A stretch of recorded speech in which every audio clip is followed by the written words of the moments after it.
जय जय रघुवीर समर्थ. समर्थांनी रचलेले मनाचे श्लोक आपण बघत आहोत. आज आपण एक माइलस्टोन श्लोक बघणार आहोत. 50वा अर्धशतक श्लोकांचं या माळेमध्ये आपलं झालेलं आहे. समर्थ या श्लोकामध्ये सांगतात, नसे अंतरी कामकारी विकारी, उदासीन जो तापसी ब्रह्मचारी, निवाला मनी लेश नाही तमाचा, जगी धन्य तो दास सर्वोत्तमाचा. अतिशय सुंदर श्लोक. जेवढ्या श्लोकाबद्दल सांगावं तेवढं कमी आहे. नसे अंतरी कामकारी विकारी, अंतरी म्हणजे मनामध्ये, याच्या मधामध्ये म्हणजे जगी धन्य तो दास सर्वोत्तमाचा. हा जो दास आहे, द ब्लेस्ड सोल, हा कसा आहे? नसे अंतरी कामकारी विकारी, त्याच्या अंतरी काय नाही आहे? काम नाही आहे. कुठलं काम नाही आहे? काम म्हणजे इच्छा, कामवासना, पण कुठली नाही आहे ज्याच्यामुळे विकार घडतात. नसे अंतरी कामकारी विकारी, विकार घडवणाऱ्या इच्छा त्याच्यामध्ये नाही आहेत. विकार म्हणजे काय? काम क्रोध, आपले जे षडरिपू आहेत, हे ज्याच्यातनं उद्भवतात, हे ज्या कामवासनेतनं उद्भवतात, ते त्याच्यामध्ये नाही आहेत. म्हणजे इच्छा आहेत कुठल्या तरी आहेत. कुठल्या आहेत? मना वासना वासुदेवी वसोदे. वासना जर असल्याच पाहिजे ना, तर त्याच्या असू दे, इच्छा त्याच्याबद्दल असू दे, आकांक्षा त्याच्याबद्दल, त्या परब्रह्मा, त्या तत्वाबद्दल, त्या ऊर्जेबद्दल, त्या चैतन्याबद्दल असू दे. पण हे विकार उद्भवतील अशा नको. गीतेमध्ये कृष्णाने अर्जुनाला काय सांगितलं? जेव्हा अर्जुनाला विचारलं की शत्रू कोण आहे, समोर कोण उभे होते? काम एष क्रोध एष, हे सर्वात प्रमुख हे विकार. आणि या दोघांमधला मोठा भाऊ कोण? काम म्हणजे कर्ण. दुसऱ्या अध्यायामध्ये श्रीकृष्णाने अतिशय उत्तम प्रकारे एका साखळीचं वर्णन केलंय, द चेन ऑफ डिझायर. ध्यायतो विषयान पुंसः संगस्तेषु उपजायते, संगात संजायते कामः. बघा, कुठल्याही गोष्टीचा जेव्हा आपण विचार करत राहतो, मग ती व्यक्ती असेल, ती गोष्ट असेल, एक कल्पना असेल,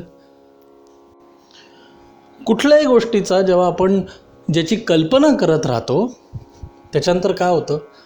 आपल्याला एक धागा बांधतो त्या गोष्टीसकट, त्या व्यक्तीसकट, आपल्या मनाचे धागे. ध्यायतो विषयान पुंसः संगस्तेषु उपजायते, आसक्ती निर्माण होते, अटॅचमेंट. संगात संजायते कामः, त्या आसक्तीमधनं काम, डिझायर, यू वॉन्ट इट. कामात क्रोधो विजायते. बघा, आधी काम आणि त्याच्या पाठोपाठ बाकी सगळे. या सगळ्या भावंडांमधनं सर्वात ज्येष्ठ कोण होतं? कर्ण. ज्येष्ठ पुत्र होता कुंतीचा. आणि त्याच्या पाठोपाठ मग हे सगळे बाकीचे. आधी काम, आधी डिझायर येतं, आणि मग तिकडून हे सगळे त्रासदायक येतात बाकी विकार. नसे अंतरी कामकारी विकारी, विकार घडवणारे काम हे असे नाही आहेत बरं का त्या दासामध्ये, अंतरी त्याच्या. नसे अंतरी कामकारी विकारी, उदासीन जो तापसी ब्रह्मचारी. काय शब्द आहेत! कसा आहे तो दास? उदासीन येतो. उदासीन म्हणजे आजच्या रोजच्या भाषेमध्ये आपण म्हणतो तसा उदास बसलेला, ज्याला नैराश्य आलंय, ग्रासलेला, असा नाही. डोक्याला हात लावून बसलेला, असा नाही. उदासीन याचा अर्थ काय? उद म्हणजे श्रेष्ठ, आणि आसीन म्हणजे बसलेला. जो खरं तर एका श्रेष्ठ लेवलला जाऊन बसला आहे, त्याने एक फार उच्च पातळी गाठली आहे, आणि तो अख्ख्या या मायेकडे बघतोय. आपण सगळ्या जगामध्ये अडकलेलो आहोत. आपण एकदा बोललो होतो की शिपवर आम्ही एक फार चांगली गोष्ट ऐकली होती की बोट पाण्यात असू दे पण बोटीत पाणी नको. आपण जगात आहोत, नाईलाज आहे, पण जग आपल्यामध्ये नको. तर हा जो दास आहे हा जगात असून सुद्धा अलिप्त आहे, तटस्थ नजरेने बघतोय. मग आपल्याला कदाचित वाटू शकेल की अरे याच्यात मजा काय. पण खरं सांगायला गेलं ना, हे जे सगळे क्षणिक सुख आहेत, हे जे सगळे प्लेजर आहेत, हे खरं तर जिथून उद्भवले, ज्या शक्तीतनं उद्भवले, जिथून हे सगळंच जग बाहेर आलंय, ते जेव्हा आपल्याला जाणवतं ना, ती शक्ती जेव्हा आपल्याला प्राप्त होते, ती अवस्था जेव्हा आपण गाठतो, विचार करा तिकडं कसा रस असेल. तो रस एकदा आयुष्यात भरला, तो ब्रह्मरस, मग आयुष्य किती सुखी होईल. पण तो सोडून आपण नको त्या गोष्टींमध्ये अडकतो. आता तुम्ही एका लहान मुलाकडे जा बरं का, एक छोटंसं 5-6 वर्षाचं मूल असेल, त्याच्यासमोर तुम्ही नोटांच्या गड्ड्या पकडा, 2000 रुपयाच्या नोटांच्या गड्ड्या, आणि एका हातात एक चॉकलेट पकडा. त्याला बघ काय हवंय सांग, घेऊन टाक. तो म्हणेल चॉकलेट द्या, कारण का त्याला माहीत नाही आहे की या 2000च्या नोटांनी आपण काय काय करू शकतो. तसंच सर्वसामान्य माणसाला माहीत नाही आहे की या ब्रह्मरसामध्ये काय आनंद आहे. त्यामुळे तो या जगाच्या जे क्षणिक सुख आहेत, ऑल मटिरियल प्लेजर्स, तिथे बळी पडतो. पण हा दास तसा नाही आहे, उदासीन. आणि खरं तर ब्रह्मरस तोच सखत बसलाय, त्याचा भोग तो भोगतोय, बाकी सगळे अडकून आहेत. तो कसा आहे, उदासीन. अजून कसा आहे तो, तापसी. हनुमान चालिसेमध्ये काय लिहिलंय तुलसीदासांनी, सप्पर राम तपस्वी राजा तिनके काकल तुम साजा.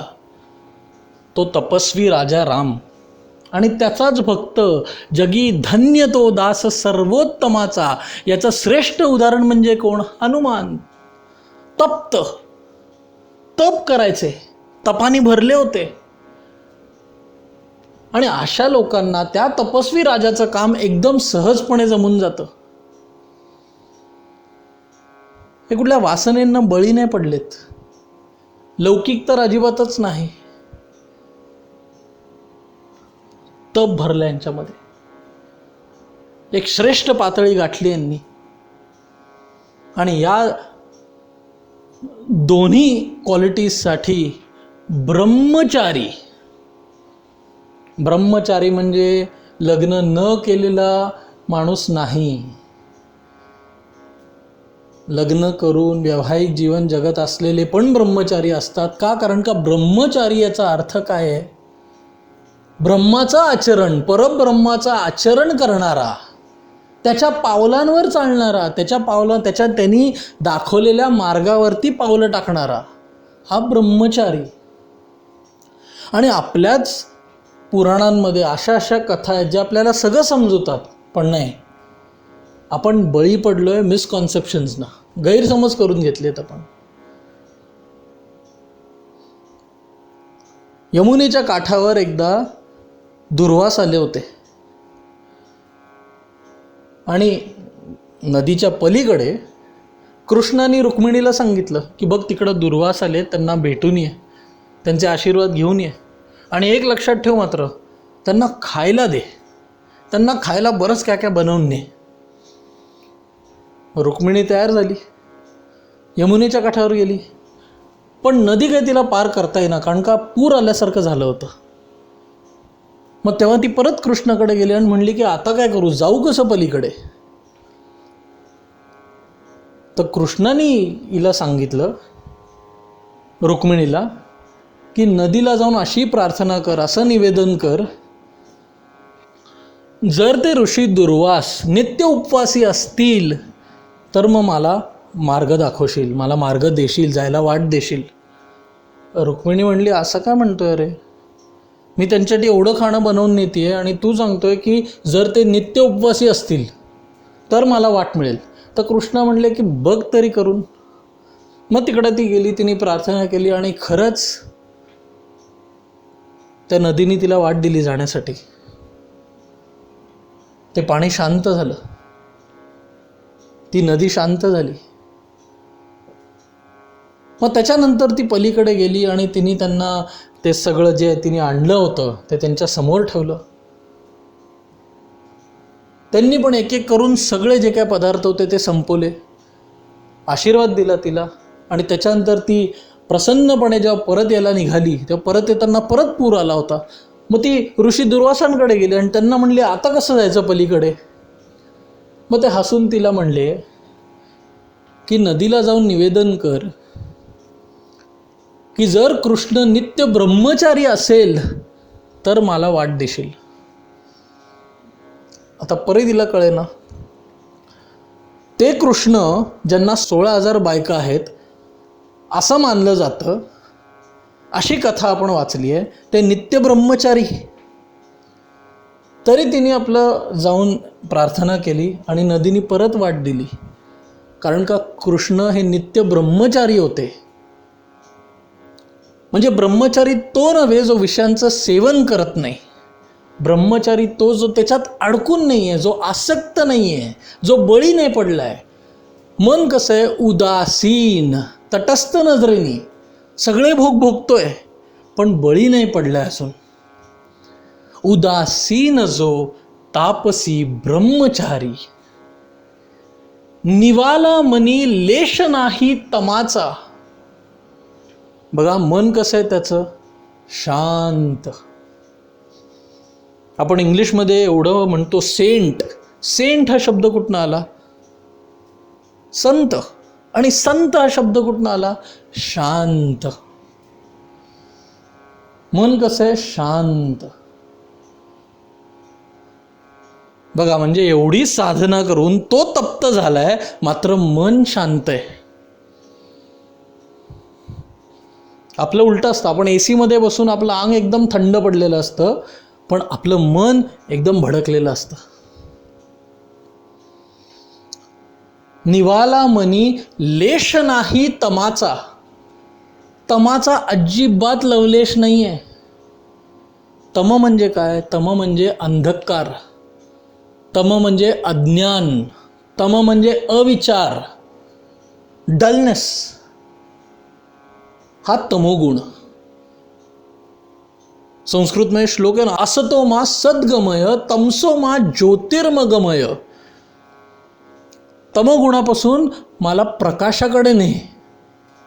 म्हणजे तमोगुण काय झाला? अंधार, अज्ञान.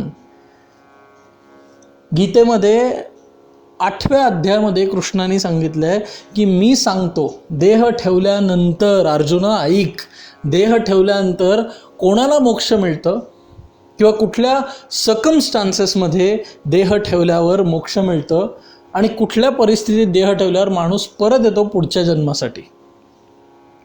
यत्र काले तो नावृत्तिम आवृत्तिम चैव योगिनः प्रयाता यान्ति तम कालम वक्ष्यामि भरतर्षभ. ती वेळ मी समजवतो. आणि कुठली वेळ असल्यावर देह ठेवल्यावर मोक्ष मिळतं? अग्निर ज्योतिरअहः शुक्लः षण्मासा उत्तरायणम तत्र प्रयाता गच्छन्ति ब्रह्म ब्रह्मविदो जनाः. बघा काय आहे? अग्नी प्रकाश आहे की नाही? ज्योती प्रकाश आहे की नाही? शुक्लः षण्मासा उत्तरायणम सगळीकडे प्रकाश आहे. अशा वेळीस जेव्हा कोणी देह ठेवतो तो सरळ जातो परब्रह्माकडे. म्हणजे जिथं ज्योती आहे तिकडं ज्ञान आहे, ज्यांनी ज्ञान प्राप्त करून घेतलं आहे. आपल्याला असा कुठली तरी वेळ शोधून जाऊन कुठेतरी आत्महत्या नाही करायची, आपल्याला ज्ञान प्राप्त करायचं आहे. ऑन दी अदर हँड धूमो रात्रिस्तथा कृष्ण षण्मासा दक्षिणायनम. जिथं धूर आहे, धूर म्हणजे काय? राहू, छल, कपट, कन्फ्युजन. धूमो रात्रिस्तथा अंधार, कृष्ण षण्मासा द डार्क फोर्टनाईट, दक्षिणायनम ते 6 महिने सदर्न पाथ ऑफ द सन, तत्र चांद्रमसम ज्योतिर्योगी प्राप्य निवर्तते. हा जर अज्ञानाचा प्रकाश मिळाला किंवा हे अंधार, confusion, lack of knowledge, ignorance, तमोगुण हा जर राहिला तर मात्र माणूस परत जन्म घेतो.